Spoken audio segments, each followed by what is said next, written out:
Chuck Berry came along in the mid-1950s.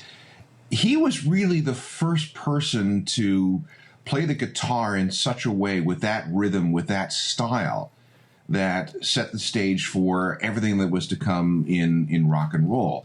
He was a true pioneer and was playing the electric guitar with the 2 or 3 chords and an attitude that is the foundation of everything that we do going forward. The Rolling Stones were acolytes of this guy. John Lennon and Paul McCartney studied him very, very carefully before there was a Beatles. They covered songs like Roll Over Beethoven.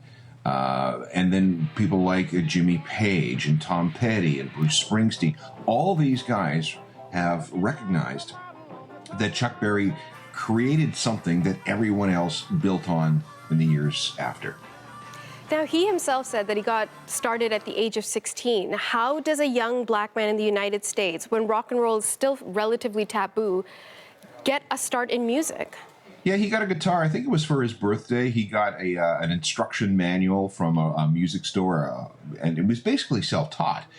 And what he did was he took the sound of a form of jazz called bop and jump blues, and it combined it with a rockabilly sensibility, and also with the rhythm and blues that was big in the early 1950s.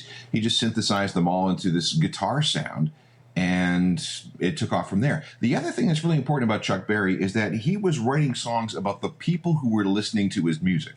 So he would write about, being Sweet 16. He would write about cruising around in the car and listening to the radio with no particular place to go. He would be the guy that wrote about, characters like Johnny B. Goode. And that attitude, the writing to those early baby boomer rock and rollers, cemented his reputation. For someone like Chuck Berry, we put him up on a pedestal, certainly a prolific career on stage, but off stage, he did have difficulties at times. And oh, yeah. Tell us about that. Well, first of all, Chuck was considered to be a fairly prickly person. He was too cheap to have his own band, so he would often show up with a bunch of amateurs who were under-rehearsed and play a show that way, and he just phoned in his performance. He often asked for his money up front because he was tired of being ripped off all the time.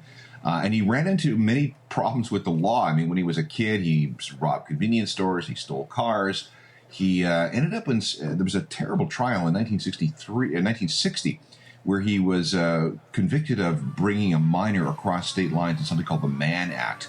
And that was a very weird trial. The judge was probably racist, and it was conducted in front of a jury of all white people. And in the early 60s, this was not something you did, especially if you were dealing with a black man who was enjoying some success with a minor. So he ended up serving 18 months in jail for that. He also served us time for tax evasion in the late 1970s. And then there was another time where he owned a restaurant in Missouri, and they found a camera in the bathroom, and 59 women brought a suit against him, and he settled that one as a class action.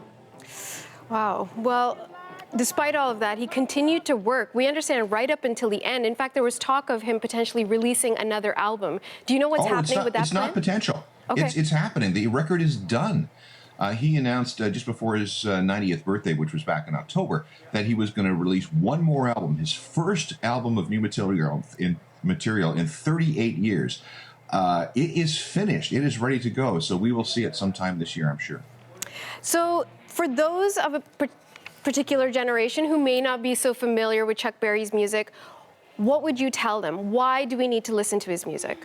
Everything that you hear today in terms of rock and roll came from this guy.